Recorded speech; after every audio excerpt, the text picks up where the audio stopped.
I'm here today with Sandie of Defacing God to talk about the resurrection of Lilith out September 2nd on Napalm Records. How are you doing today? Thank you. I'm very great. We have a lot of heat here in the Netherlands at the moment, so I just try to survive. Not really a summer person, but today it's rainy, so I hope it's going the right way now. You like the cooler weather a little bit more than the hot weather? Yeah, I must say I'm a real Scandinavian when it comes to that. I'm more used to the windy weather, and the rain and the cold, and I prefer autumn, over summer. That's not very Lilith of you. I would assume Lilith would be more infused with heat and hotness and I don't know, and fire and brimstone, all of that stuff. Yeah, I mean, I love fire, but I just don't like the sun. I prefer to hide a little bit from the sun. I'm a shadow beast. So let's talk about this record, The Resurrection of Lilith, and let's start from what I hope to be the starting point, which is the creative process behind this album. How did it all started for you guys, and what steps did you take to get you from that point to where you are today? Yeah, the whole process of creating this album was really a long process because as I mentioned a lot of times before, I founded Defacing God back in 2015, but we had a lot of troubles with finding the right people to work with, so we actually had the whole thing a little bit on standby for, I guess, for a year, and we also have a little bit we had a little bit troubles with our rehearsal rooms. They were under construction, so there was so much stuff going on, but then in 2017 we had the right constellation of band members in place, and then we started to really work on this album, and I think it was in 2018. Sometimes I mix the times up a little bit because it has been very chaotic since day one. But yeah, we started to work on this album in 2018, if I'm correct. And yeah, during these years, we experimented a lot with different kinds of styles. It always takes time before you find your own style, so to say, because we play melodic death metal or the Scandinavian death metal, but we like to experiment with other styles as well. Like you'll see a lot of elements from black metal, and we even use the classical parts from all these symphonic parts, So yeah, then we came to the point where, in 2020, the pandemic came, and then we out of a sudden we had a lot of time to work on this record, and there we decided to switch things up again, and we started to work with a very good friend of ours, actually, called Lars Winter, and he's the one who composed all these orchestral parts for this album. So yeah, the whole process just took a very long time, and also with the signing of Napalm Records, that we had to reschedule a lot of things, So yeah, it really has been a long process until now. So I'm glad we can finally release this album soon. When you're working on an album like this, you have a theme, you have a concept that is driving the album itself, not just the lyrical content, but to a certain extent is also driving the sound and the overall experience. Is there something that is specific to this album, to that theme, to that concept, that you were concentrating on it a little bit more so that the listener can connect with it a lot more? Yeah, I mean, for me, the whole concept of the band, I mean, the whole thing evolves around the Lilith and witchcraft and occultism, and especially the witch hunt in Europe. So with that, when we compose the songs, mostly it starts out with that I write a story where I have inspiration from, for example, the witch hunt. And then I write a story, and out of the feelings that story gives my guitarists, for example, they start to create a riff out of that, So the whole thing, the sound is built up around this whole theme and the whole atmosphere, And so that's why it's also very important for me to have this cinematic style, so that the concept is more how to say that, wholesome, you know. So it has to fit the all around, you know, like with the videos, with the aesthetics, the visuals, the lyrics, the music itself. For me, it just becomes much more complete when it is like that, you know. So, and I always believe that when you are a band and when you create music, there is so many bands out there, and it's a bit hard to create or invent a new genre nowadays. So for me, I find it very important that the visuals are there as well, you know, so because that's the way I remember things. So that's why all the visuals are very, very important for me as well. How So much how much research do you put into the lyrical content? I mean, I didn't realize that was your starting point. Not every band starts with the lyrics. Most bands starts with the music and then comes the lyrics. But you're going on the reverse. So how much work do you put in to get these lyrics to where you want these stories, for you to create these stories? I mean, it actually depends. Mostly I write a story, you know, and we talk about it in the band, and then we build up a song. But sometimes it can actually also be the other way around, that my guitarist, they just make, you know, a sketch and then throw it out. And then I listen to it, and the feelings or the mood that the song gives me, out from that, I simply start to write something, because when I hear or see something, I'm very visual and I think a lot in pictures, you know. So and every time you hear a sound or a song or whatever, you always get a certain feeling, you know. And when I write the stories, I simply just write out of those feelings. I get a lot of pictures in my head. So the minute I start to write lyrics, I simply just write everything down that comes to my mind. And sometimes it's a complete mess, and sometimes it doesn't make sense at all. And when I did that, then I start to, you know, check. I read a lot of books, I travel a lot, I watch a lot of movies, read a lot of history, you know. So I try to connect all the parts that way. So it's hard to say exactly how I do it, because it is very chaotic, and it really depends, you know. So, but mostly it goes like that I listen and I get a lot of pictures in my head, and then I just start to write, and then I try to connect it with something else, so to say. So yeah, it's this creative process. It's really hard to say how it's going, because there is no strict recipe for it. It really depends. No strict guideline. No, exactly. You mentioned that the band got its, you know, took its first steps in 2015. Now here you are in 2022, releasing your debut record with Napalm Records. What was the most challenging moments for you during this whole process? It's a very long process. We're talking about 7 years. Yeah. The most challenging, actually for me, I can only speak for myself. Of course, the guys are also, we share all the ideas, you know, and we also share all our frustrations and stuff like that.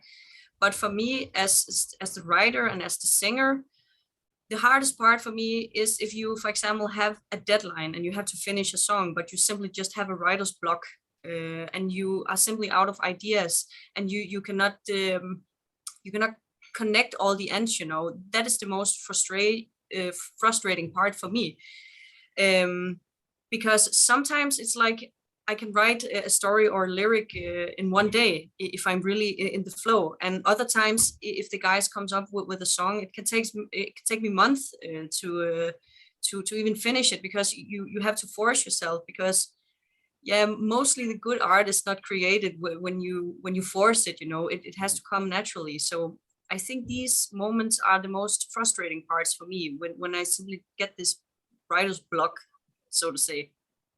You talk about the theme, the concept of this album. When you look at this album, was at any point in time, did you guys make sure that the album works in the overall concept? So if the listener is going from first to last song, you get the full experience. But were you also concerned with a listener who's only going to listen to a song here, a song there, you know, not necessarily going through the flow of the record? It's actually hard to say, because I don't know how it is for everyone else. But when I write an album, I mean, this is my first album, but I actually didn't pay much attention to how the experience would be for the listener, you know, because it's all about my creativity, you know. So I'm only concerned about what I like to put in there, you know, and then I don't think so much about how other will experience it, you know, because art is really a matter of taste as well, and we all experience it in a different way. If we listen to something, let's say that you and we are listening to a song, the thoughts you get about the song is not the same as the thoughts that I will get from hearing the song. It could be completely different moods or atmosphere whatsoever, you know. So I actually didn't put much thought into that. No, for me it was just important that I could connect all my thoughts so that it became one big album, you know. So yeah, I guess, yeah. So it was more about me and myself, you know.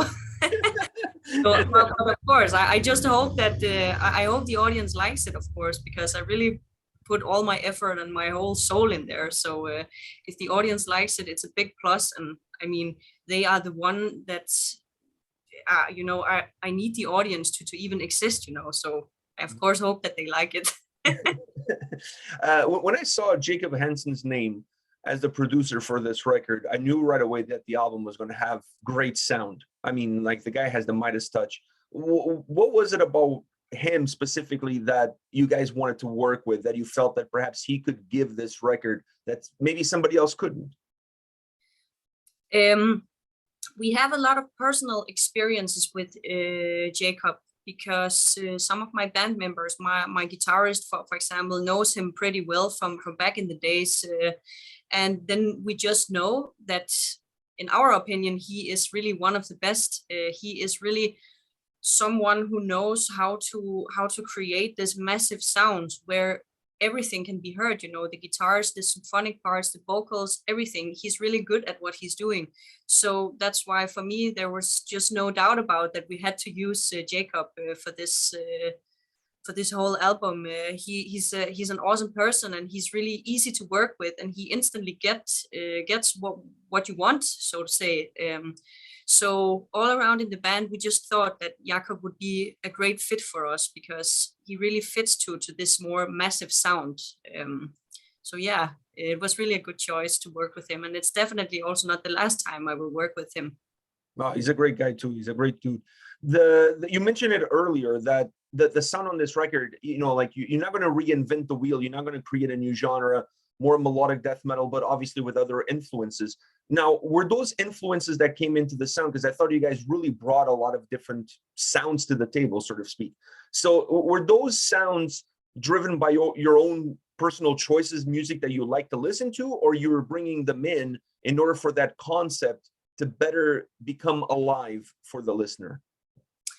The whole reason that we sound the way that we do is because we are a five-piece band, so to say, and all of us in the band, we have a little bit different styles and different taste, you know, in music. And we are these five people, and we have to work together, you know. So we just thought, okay, how are we going to do this so that everyone's personal taste, you know, and everyone's skills comes in focus here. So we saw no other way around it than try to mix the styles. And also because for me, I'm a little bit more into the dark, you know. I like black metal a little bit more, and death metal. And my guitarist, my lead guitarist, Signar, he has always been inspired from the Swedish, the traditional Swedish melodic death metal, you know. And he has played the guitar since '89, so that is quite some years.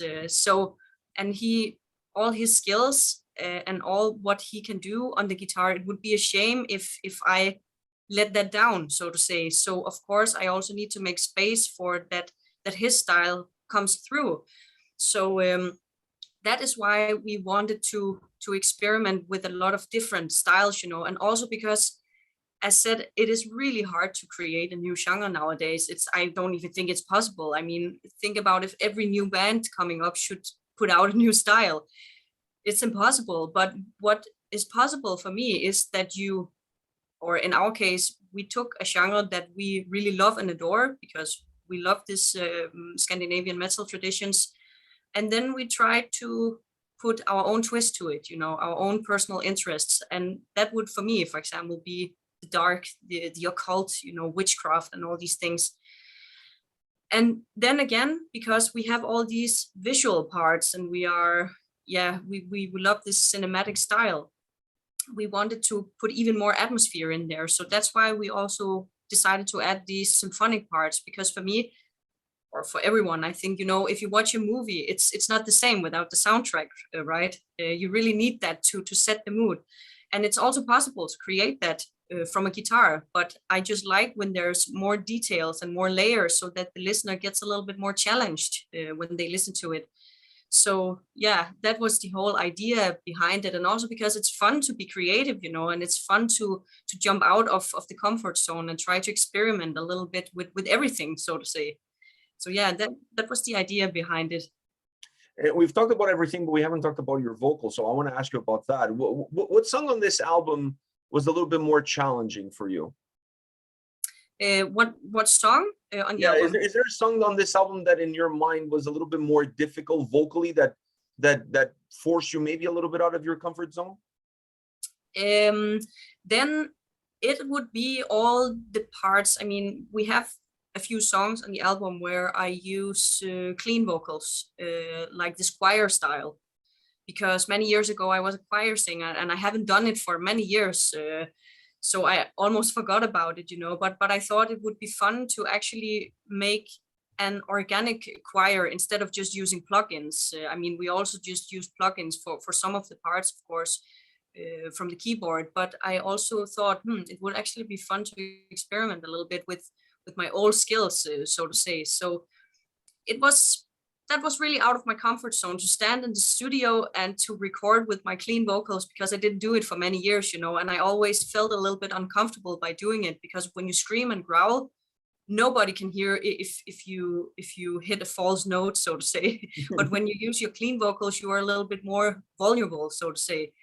So that was challenging, but also fun, and I'm really happy with the outcome. But when it comes to my growling or my screaming style, I think the song on the album Enslaved was a challenge for me, because there is so much lyrics in it, so you really have to use your breathing technique well there to survive that song, especially live, because it's extremely hot as well. So yeah. And how much work do you put in on your vocals? Like how much do you work your instrument or practice your instrument on a regular basis that then prepares you much better than for when you go into the studio?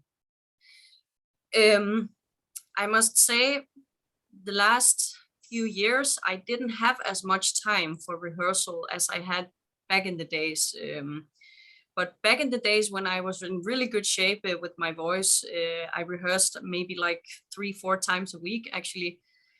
For now, I don't rehearse that much anymore. Of course, I meet up with the guys sometimes, and I rehearse with them. But for me, it's more like I try to keep in shape. I run a lot and I eat healthy. I drink a lot of water. And of course, also sometimes when I'm at work, I use some of these small vocal warm-ups to just keep my voice strong. Because when you have already built up this stamina, it's hard to just lose it all again, So I don't have to rehearse as much as I had to do back in the days. But I just try to keep in shape, with a healthy lifestyle, because I believe that is one of the most important things to be a singer, that you are healthy yourself. So that's the way I do it nowadays. Is there something vocally that you didn't try on this album but in the back of your mind, you perhaps will have the determination to do it on a future record? I actually didn't put much thought into that, because when I do this, I simply just go with the flow, so to say. I go with what works for me. I don't try to sound like someone else, if you know what I mean. With that, I mean, I don't change my voice that much. I simply just scream, and I know that there are many who use techniques to make the voice even deeper, so it almost sounds like a guy, so to say. But I simply just use my own voice. It's a little bit hard to explain, but I guess you know what I mean, maybe. Yeah. I don't do so much effect on my vocals. I just simply just scream, But yeah, it would be fun on the next album to challenge my vocals maybe a little bit, to try to maybe get an even deeper vocal range. but yeah, I didn't put so much thought into it yet because I had all my thoughts on the album so far. Yeah, on this record. I have one last question for you. It's been 7 years since the band got together. You have a debut album coming out in the next couple of days. This is exciting times. All the labor that you guys have been putting in finally are going to see the light of day. Have you had a chance to take a step back and look at all the work, all the tears, all the pain, all the suffering that led to this record, and take some lessons from that? Have you had a chance to do that yet? Yeah, of course, I put a little bit thoughts into it, but no, at the moment, it is just all about getting the album out there, So I think when this album is released, I will force myself. I mean, I have a really busy lifestyle, so I barely have time to breathe normally. But yeah, I think when this album is released, I really force myself to try to step back and then look at the whole process, because I have to process this in my brain as well. Because yeah, it just went so fast, and I didn't have so much time to reflect over the whole or make any reflections on the whole process yet. But I need to do that when the album comes out, because this has been a learning process, and there's definitely some things I want to avoid in the future, because again, when it's your first album, you also learn what works and what does not work, yeah. So yeah, this will be exciting to look back on when I have time. When you have time. Not now. All right, Sandie, thank you very much for your time. Best of luck with you and everybody from Defacing God, The Resurrection of Lilith, out September 2nd on Napalm Records. It was a pleasure talking to you, and enjoy the rest of the day, and thank you for the time. Yeah, man, thank you for your time. It was a pleasure, and I hope to see you out there someday. Me too. I hope to see you guys soon, live, playing some of these crazy songs in front of a live audience. Is a completely different experience. Yeah, for sure. But yeah, see you out there, and thank you for having me. Oh, my pleasure. Take care. All the best. Bye. All the best to you.